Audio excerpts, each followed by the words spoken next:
하나님 말씀 요한복음 9장 23절을 보겠습니다.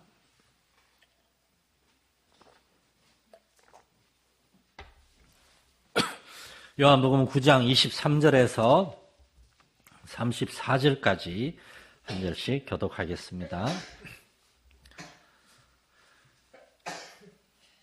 이러므로 그 부모가 말하기를 그가 장성하였으니 그에게 물어보소서 하였더라.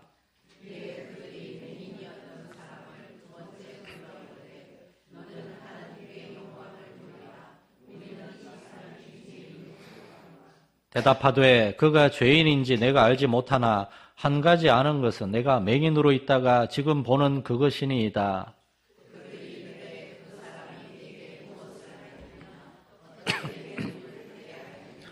대답하되 내가 이미 일렀어도 듣지 아니하고 어찌하여 다시 듣고자 하나이까? 당신들도 그의 제자가 되려 하나이까?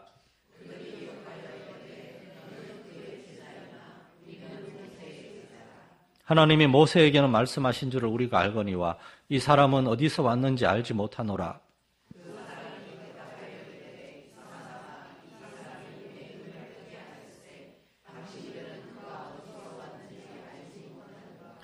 하나님이 죄인의 말을 듣지 아니하시고 경건하여 그의 뜻대로 행하는 자의 말은 들으시는 줄을 우리가 아나이다.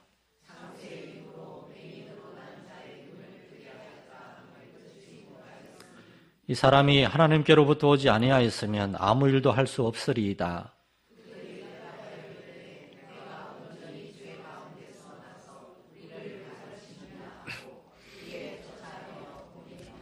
아멘. 할렐루야. 예배 오신 여러분을 환영하고 축복합니다. 오늘 2025년의 마지막 주일입니다. 올 한 해 많은 일들이 있었습니다. 한 해를 마감하는 이때 여러 가지가 생각나실 것입니다.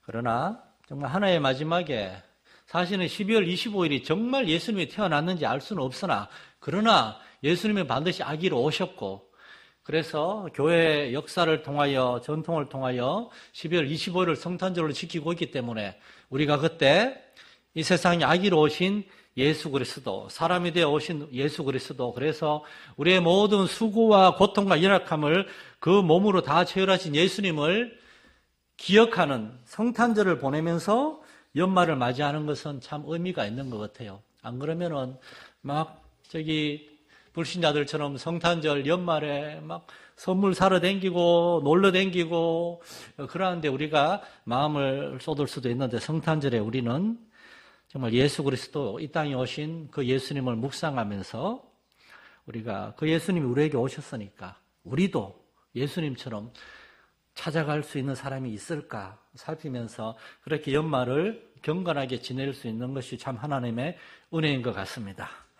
사도 요한은 예수님의 제자로서 예수님이 이 세상에 어떻게 오셨으며 어떻게 사셨으며 사람들과 어떻게 교제하셨으며 그리고 사람들을 위해서 무슨 일을 하셨는지를 그의 복음서를 통해서 자세히 기록하고 있습니다. 성육신의 교리가 참으로 사도 요한에게만큼 정말 너무나 뜨겁게 와닿았던 것 같아요. 가장 예수님 가까이서 지켜본 요한은 이 예수님이 바로 하나님의 아들이라는 것을 알게 되었을 때 얼마나 감동했는지 모릅니다. 하나님이 사람이 되었다는 겁니다. 세상에는 이 사람에 대한 진지한 관심과 존중이 점점 사라지고 있습니다. 사람들 자신이 먼저 자기 자신에 대해서 그냥 되는 대로 살다가 죽는 거지 그렇게 생각합니다. 그렇게 자신의 삶에 대한 존중도 없고 그러니까 다른 사람에 대한 존중도 없는 것입니다. 아무렇게나 말하고 비난하고 행동하고 무시하고 공격합니다. 이러한 사람들의 세계에 하나님의 아들은 죄인과 똑같은 사람의 모양으로 오셨습니다. 우리 옛말에 까마귀 노는데 백로야 가지 말라 그러는데 죄가 없으신 어려우신 예수님은 죄로 가득한 인생들 속으로 들어오셨습니다. 그리고 이 죄인들과 교제하면서 가장 가까이에서 살아가셨어요. 왜 그랬을까요? 사도 요한은 그러한 예수님을 가장 가까이에서 지켜보면서 예수님이 이렇게 우리에게 오신 것은 예수님이 하나님의 아들이시고 우리의 그리스도이심을 사람들에게 알려줘서 믿게 하려 하며 오직 너희로 믿고 그 이름을 힘입어 생명을 얻게 하려 합니다. 예수님이 우리에게 오신 것은 선지자들 보내고 율법 하나님의 말씀을 보내도 사람들이 안 들으니까 친히 오셔서 사람들 사이에서 말씀하시고 보여주신 겁니다. 그래서 여러분, 참된 복음 전도는 말만 하는 것이 아닙니다. 우리의 삶이 따라줘야 돼요. 우리가 전하는 메시지가 우리의 삶을 통해서 확정될 때 거기에서 전도의 능력이 나타날 줄로 믿습니다.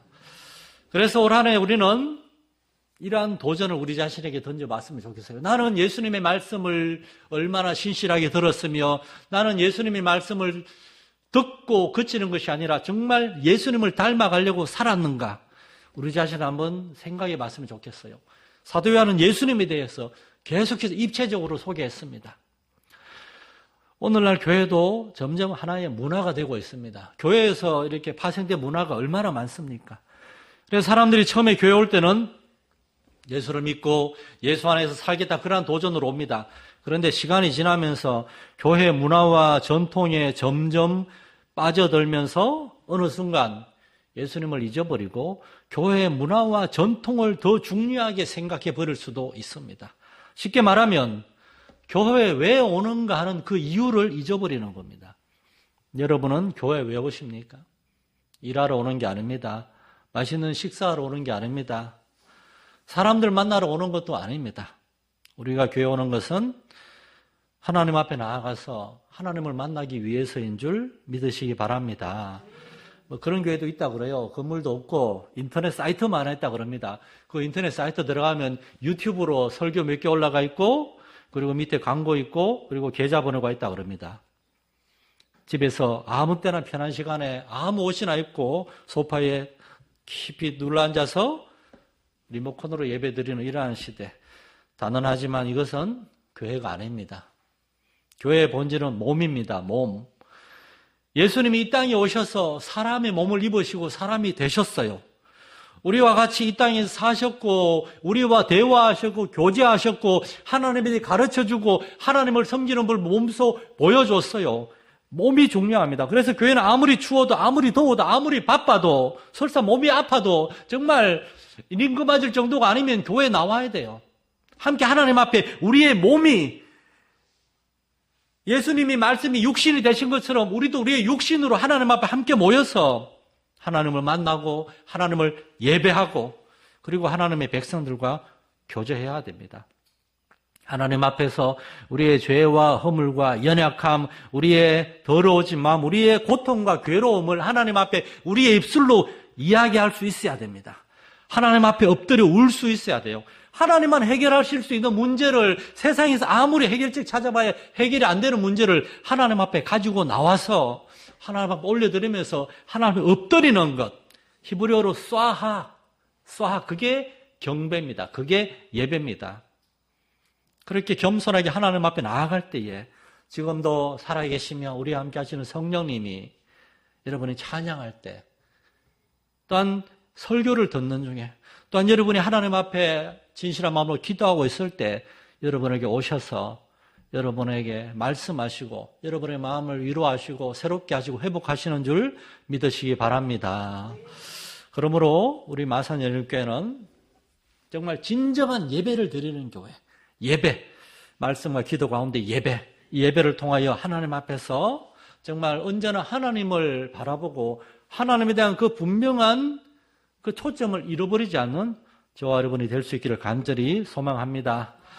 그래서 우리는 요한복음을 통해서 이 사도 요한, 예수님 가장 가까이서 예수님을 지켜본 사도 요한이 소개하는 예수님의 말씀을 듣고 우리도 정말 응답하기를 원하는 겁니다. 목자들이 들에서 양을 치다가 천사들이 전화해준 메시지를 들었어요. 그 말씀을 들었을 때 그 사람들은 주의 말씀이 어떻게 이루어지는지 가서 보자 하고 달려갔어요. 그러나 유대의 종교 지도자들은 미가서를 통해서 베들레헴 에브라다 거기에 하나님께서 그리스도를 보낸다는 말씀을 알고 있음에도 불구하고 하나님의 아들을 찾으려고 하지도 않고 가서 경배하려고도 하지 않았습니다. 하나님께서 하나님의 말씀을 선포하실 때 주의 종을 통해서 설교를 하거나 여러분이 성경을 개인적으로 읽고 묵상할 때 하나님 여러분에게 말씀을 주실 때 그 말씀을 귀담아 듣고 우리의 마음에 새기고 우리가 이제 구체적으로 순종을 할 수 있어야 됩니다. 새해에는 하나님 앞에서 그렇게 여러분이 정말 구체적으로 하나님의 말씀에 반응하고 순종함으로 정말 하나님이 정말 약속대로 우리의 삶 가운데 어떻게 일하시는지를 여러분 경험할 수 있기를 간절히 소망합니다. 2주 전에 우리는 그렇게 하나님의 말씀을 경험한 한 사람을 우리가 잠깐 상고했습니다. 태어날 때부터 맹인이었던 사람, 앞을 보지 못합니다. 사도 요한은 예수님이 그 맹인에 대해서 이 사람을 통해서 하나님의 하시는 일을 나타내고자 하심이라 이 말씀을 들었어요. 사도 요한은 그 말을 듣고 처음에는 예수님이 이 사람의 눈을 고쳐주심으로 그 소경 맹인의 눈을 뜨게 하는 기적을 보여주심으로 여기에 하나님이 일하셨다 그렇게 말씀하시기 위함인가 보다라고만 생각했습니다. 물론 앞을 보지 못하는 사람이 앞을 보는 것은 굉장히 중요한 일입니다. 여러분이 지금 당장에 문제가 있어요. 뭐 돈이 없거나 경제적으로 어렵거나 직장의 문제나 아프거나 여러 가지 문제가 있어요. 우리는 지금 당장 이 문제가 해결되면은 하나님이 응답하셨다라고 생각을 할 겁니다. 그런데 그렇지 않습니다. 맹인의 눈을 고쳐준 것 위대한 하나님의 일이에요. 저는 우리 성도들 가정 가운데 여러분의 부모님과 자녀들, 형제와 자매들 가운데 병과 약한 부분이 있는 사람들, 그들을 위해서 매일 기도하고 거기에서 치유와 회복의 역사가 일어나길 저도 소망하고 있습니다. 여러분에게 경제적인 문제, 직장의 문제, 물질의 문제, 당장의 현실적 문제가 빨리 해결되기 위해 저도 기도하고 있어요. 그러나 하나님이 하시는 일은 단지 맹인의 눈만 고쳐주시는 것이 아닙니다. 여러분이 당장의 피로를 채워주시고 당장 여러분의 기도에만 응답해 주는 거, 하나님의 일은 그거까지가 아니에요. 하나님의 일은 맹인의 눈만이 아니라 맹인의 삶 전체를 변화시키는 것입니다. 예수님을 만나기 전에 맹인은 앞을 못 보고 다른 사람을 도움을 받으면서 살아야만 했습니다. 그런데 예수님이 그의 눈을 떠해줬어요.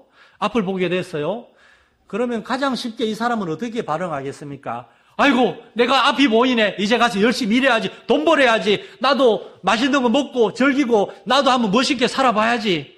그렇게 또 번 돈으로 맛있는 음식 먹고 고기 먹고 술 먹고 담배 피우고 이런저런 죄를 지으면서 살다가 결국에 지옥 간다면은 이 맹인의 눈을 고쳐준 것이 복입니까? 저주입니까? 여러분, 하나님은 병만 고쳐주시는 것이 아닙니다. 그의 육체만 고쳐주는 것이 아니고 당장에 그의 피로만 채워주시는 것이 아니고 하나님이 하시는 일은 그의 영혼과 그의 삶, 그의 인생 전체를 변화시켜 주시는 것임을 믿으시기 바랍니다. 여기까지가 하나님의 일이에요. 예수님이 이 맹인의 눈을 고쳐주신 날이 해필이면 안식일이었어요. 안식일에 예수님이 이 맹인의 눈을 고쳐주고 그 다음에 또 다른 곳에 누군가를 만나서 도와주고 병 고치고 주의를 하기 위해 가셨어요.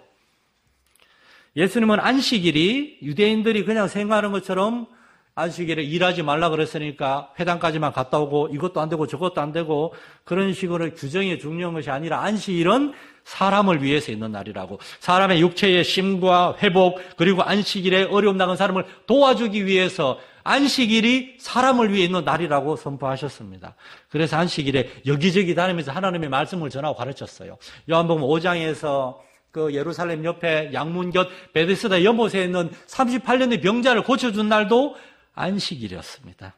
그리고 오늘 본문의 9장에서 맹인의 눈을 고쳐준 날도 안식일이었어요. 안식일은 하나님의 일을 하는 날입니다.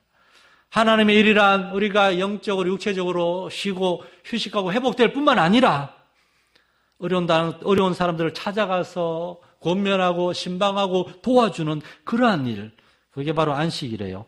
그런데 많은 유대인들과 특별히 바리새인들은 날 때부터 소경을 불러가지고 보세요. 그의 눈이 떠있었어요. 태어날 때부터 앞을 못 보던 사람이 앞을 보게 됐는데 그런 거는 다 무시하고, 야, 왜 안식일에 눈이 떠있었냐? 왜 안식일에 그 예수라는 사람은 너희 눈을 고쳤냐? 다른 날도 많은데. 여러분, 이게 죄입니다. 이게 죄인의 심리입니다. 가장 중요한 것, 가장 소중하고 가치 있는 것을 몰라요. 사람은 잊어버리고 돈만 바라봅니다. 물질만 바라봅니다. 하나님의 나라는 잊어버리고 세상만 바라봅니다. 자기 자신들에게 불리한 일, 자기 마음에 안 드는 일은 아무리 진실되고 아무리 가치 있고 중요한 것이라 해도 무시해버려요. 그러나 무언가 나에게 유익이 되고 나에게 도움이 되는 거면은 그게 잘못된 일이라 할지라도 거기에 주목합니다. 바리새인들은 예수가 너무나 미웠어요. 그래서 그가 안식일에 아무리 선한 일을 하더라도, 설사 사람이 눈을 고쳐줬다 하더라도 이 사람은 안식일에 일을 함으로 율법을 어겼다, 그 사실만 주목하고 그 사실만 드러내려고 했고, 그래서 앞을 보게 된 사람을 불러다가 지금 취조를 하고 있는 겁니다. 축하하고 격려하고 위로해도 모자랄 판에 그가 메인으로 있을 때는 관심도 없고 거들떠 보지도 않다가 그가 눈을 뜨게 되니까 그를 불러서 그를 이용해서 나사렛 예수님을 공격하기 위해서 그를 지금 취조하고 신문하고 있는 겁니다. 이들의 관심은 진리가 아니었습니다. 하나님의 은혜도 아니고 하나님의 능력도 아니었습니다. 어떻게든 예수를 비난하고 공격해서 그를 넘어뜨리는 것, 그것이 이유였어요. 우리의 마음의 동기를 살펴야 됩니다. 우리의 생각하고 우리의 말하고 우리의 행동하는 것이 어떤 동기에서 나왔는가 생각하고 점검하고 또 살펴야 되는데 이들은 그렇게 하지 않았어요. 그런데 문제는 이 맹인이었던 사람이 호락호락하지 않다는 것입니다. 오히려 이 사람은 바리새인들에게 불려와가지고 새로운 사실을 알게 됐어요. 바리새인들이 부르기 전에 맹인은 자신의 눈을 고쳐준 예수님에 대해서 별 관심이 없어서요. 그냥 가버렸기 때문에. 그래서 어쩌면 맹인은 눈이 떠있었지만 전과 같은 삶으로 돌아갔을지도 몰라요. 그런데 바리새인들이 그를 불러다가 그를 취조하는 과정에서 맹인은 그전에까지 진지하게 생각하지 않았던 자신의 눈을 뜨게 해준 예수님에 대해서 더 진지하게 생각하게 된 겁니다. 여러분, 우리가 하나님의 은혜를 받아도 우리가 그걸 모를 수가 있어요. 누가복음 17장에 보면 10명의 나병 환자가 예수님이 갈릴리에서 유대 땅으로 사마리아 지경을 지나는데 10명의 나병 환자가 예수님께 왔어요. 그중에 1명은 사마리아 사람이고 9명은 유대인이에요. 그들이 멀리서 예수님에게 선생님, 우리를 불쌍히 여겨주십시오 하고 울고 있었습니다. 그때 예수님이 그들을 불쌍히 여기시고 그들에게 말씀하시기를 가서 제사장들에게 너희 몸을 보여라. 나병에 대해서 판단하고 이거를 제사장이 하는 건데 제사장에 가라. 그래서 10명의 나병 환자가 제사장에게 동네로 들어가는 도중에 병이 다 나았어요. 그런데 9명은 병 낫자마자 신나서 집으로 달려갔습니다. 집으로 달려가서 빨리 돈 벌어야죠. 빨리 즐겁게 살아야죠. 내가 하고 싶은 일을 해야죠. 그런데 1명은 예수님께 돌아왔습니다. 그리고 예수님께 엎드려 예수님께 감사를 표했습니다. 그때 예수님이 뭐라고 하시는가 하면 10사람이 다 깨끗함을 받지 아니하였느냐? 그 9은 어디에 있느냐? 여러분, 우리가 하나님의 은혜를 경험하고도 우리는 하나님의 은혜인 줄 몰라요. 그러면서도 어려운 일을 경험하면은 하나님 때문이라 그럽니다. 이 앞을 보게 된 맹인은 병 고침을 눈이 떠진 직후에는 예수님을 잊어버렸어요. 눈이 떠졌으니까 너무 신나니까. 그런데 이 사람은 또 빨리 가서 할 일도 많고 하고 싶은 일도 많았기 때문에 예수님을 생각하지 못했는데 바리새인들에게 붙들려 가서 예수님에 대해서 불리한 증언을 하라는 강요를 받는 중에 이 사람은 정신을 차리고 자신이 경험한 일을 숙고하게 됩니다. 그리고 그 당시 유대인의 세계에서 가장 강력한 권세를 가진 지파인 바리새인들 앞에서 이 맹인이었던 사람은 자신이 경험한 사실, 그리고 그 자신이 경험한 그 사실이 밝히 드러내는 진리, 그 진리에 대해서 조용하지만 담대하게 이야기하고 있습니다. 그 진리란 무엇인가? 첫째, 예수님이 내 눈을 열어주셨다. 이 맹인은 증거하고 있어요. 25절에 보면 아니 당신들은 자꾸 그 사람 죄인이라 그러는데 사실 난 그건 모르겠고 내가 한 가지 아는 것은 내가 전에는 맹인으로 있다가 지금은 보는 것입니다. 여러분, 전도는 이렇게 하는 것인 줄 믿으시기 바랍니다. 다른 게 아니에요. 내가 예수님을 믿었을 때, 하나님이 나에게 찾아오셨을 때 전에는 내가 이랬지만 지금은 내가 이러합니다. 전에는 제가 정말 모든 사람이 다 믿고 제 얘기하는 겁니다. 정말 다 믿고 싫었어요. 왜 우리 집 이렇게 힘들고, 왜 우리 이렇게 억울하고, 너무 화가 났어요. 어려서부터 교회 다녔지만, 하나님 도대체 왜 화가 났어요? 그러다가, 정말 제가 회심한 이후에는 완전히 모든 게 바뀌었어요. 그게 아니구나. 사실은 우리 집이, 우리 가정이 내가 많은 사람에게 사랑을 받고 있었구나. 많은 목사님들, 장로님들, 기도 많이 하는 권사님들이 영진아 고생 많지, 용돈 지어주고, 저는 몰랐지만 제 고등학교 다닐 때는 공납금이라고 석 달에 한 번씩 그때 15만 원씩 내는 게 있었는데 그거 내준 분도 있었고 알고 보니까 몰랐는데 나중에 그런 일이 있었고 내가 알고 보니까 얼마나 사랑을 받고 있었는가 나중에 깨달았어요. 이 맹인은 전에는 내가 보지 못했으나 지금은 내가 보는 거 이게 분명합니다.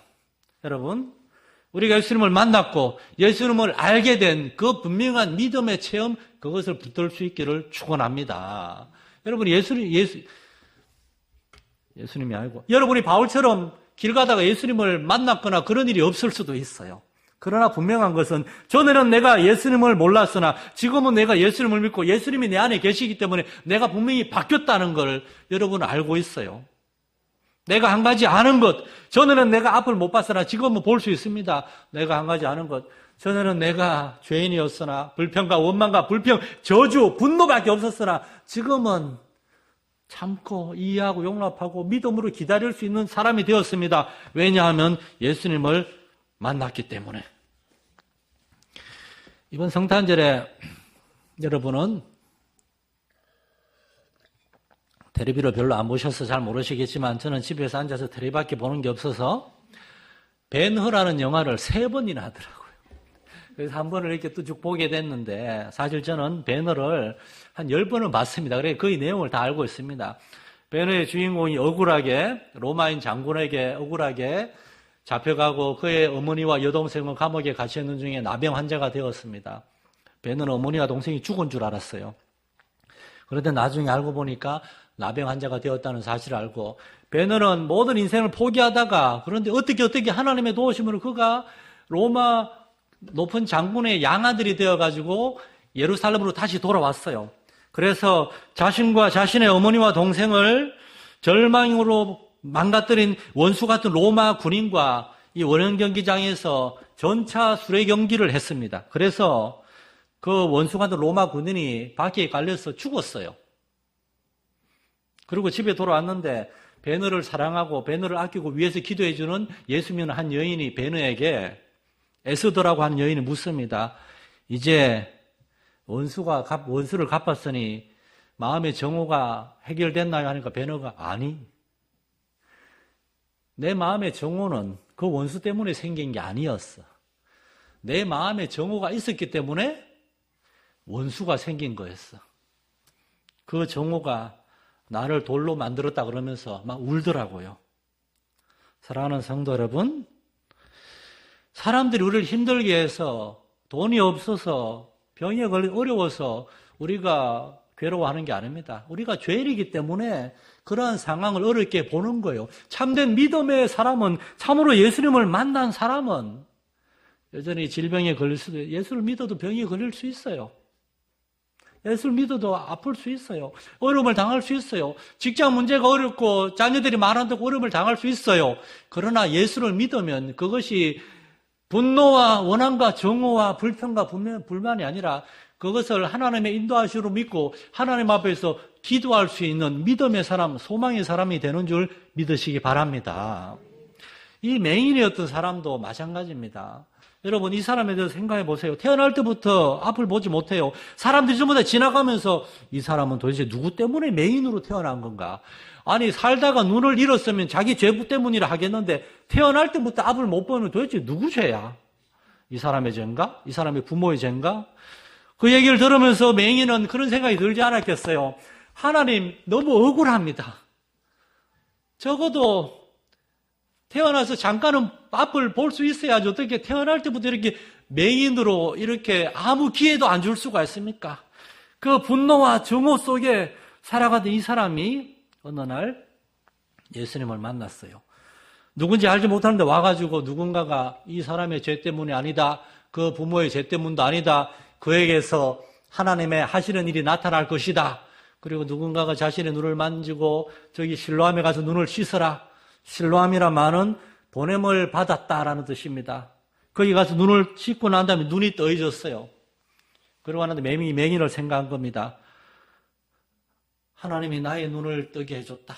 누군지 모르지만 하나님이 누군가를 나에게 보냈다. 그 사람을 통해서 바로 그 예수를 통해서 나의 눈이 떠져졌다. 맹인이었던 사람은 예수를 부인하라고 하는 바리새인들의 강요와 핍박 앞에서 오히려 그의 믿음이 더 분명해지게 된 겁니다. 그래서 그는 담대하게 고백하는 겁니다.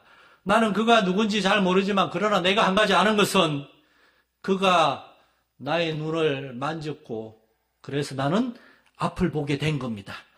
나는 그분이 하나님이 보낸 분이라고 믿습니다. 사랑하는 성도 여러분, 여러분의 이 믿음과 확신이 있기를 축원합니다.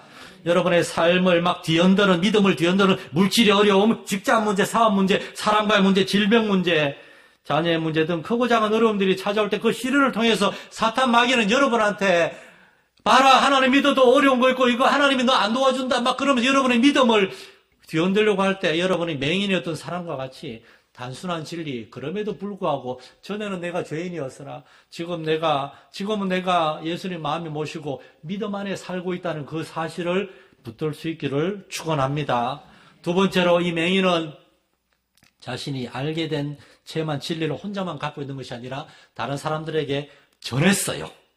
진리는 가둘 수 없습니다. 진리는 빛과 같아서 가둘 수 없어요. 마태복음 5장 14절에 너희는 세상의 빛이라 산 위에 있는 동네가 숨겨지지 못할 것이요. 저 산 위에 동네가 있어요. 세상하고 동떨어져서 자기들만 조용히 살라 그러는데 숨길 수가 없어요. 덕불을 켜면 저 밑에서 보이니까. 빛은 어디 있어든 보이니까. 여러분 안에 예수님이 있죠. 여러분이 아무리 내가 예수 믿는 걸 아무도 모르게 하고 살고 싶어도 여러분은 절대 그렇게 할 수가 없어요. 여러분이 예수를 믿으면 어떻게든 드러나게 돼 있어요. 사람들은 여러분에게 질문할 겁니다. 아니 교회 다니면서 예수 믿으면서 왜 얘기를 안 해요? 오늘 이 맹인은 자신이 만난 그 예수님에 대해서, 자신이 경험한 그 진리에 대해서 어떻게 반응하는가? 첫 번째, 이 맹인은 그 예수님에 대해서 사람들에게 간증을 합니다. 9장 27절에 왜 내가 여러 번 말해도 듣지 않고 또 자꾸 반복해서 묻습니까? 당신들도 그의 제자가 되려 합니까? 당신들도 그의 제자가 되려 합니까? 이게 무슨 말입니까? 맹인의 마음속에 예수라는 사람이 와서 내 눈을 뜨게 했으니 그분은 실로암 하나님이 나에게 보낸 사람이다.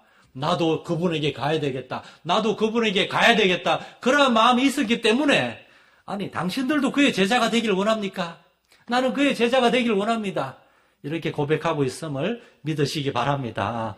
이 맹인의 마음속에 이제 예수님에 대해서 그의 마음속에 막 생각이 막 자라나고 있는 거예요.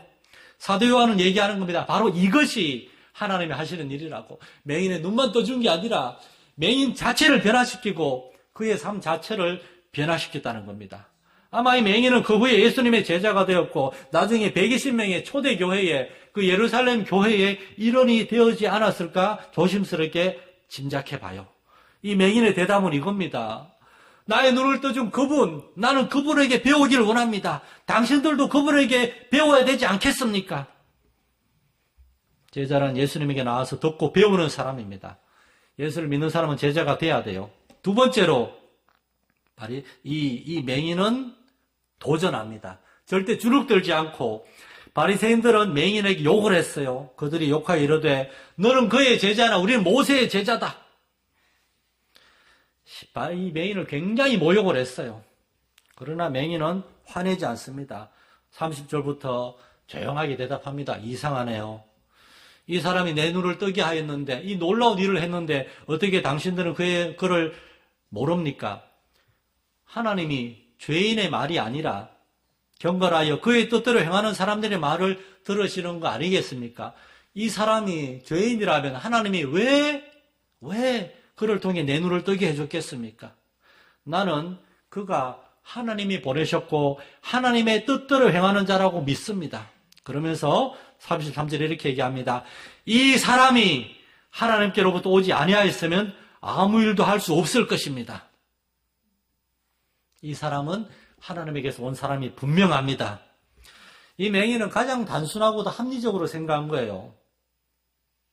예루살렘의 그 어떤 종교 지도자들이 와서 나의 안부를 물었는가? 그 누가 나를 불쌍히 여기고 나를 거들떠나 보았는가? 그런데 북쪽 갈릴리에서 온 이 예수라는 사람이 나에게 와서 나의 눈을 어루만지고 나를 진로함에 보내서 눈을 뜨게 해줬다. 이 사람이야말로 하나님이 보낸 사람이 아니겠는가? 사랑하는 성도 여러분, 우리도 이렇게 예수님을 알고 확신할 수 있기를 축원합니다.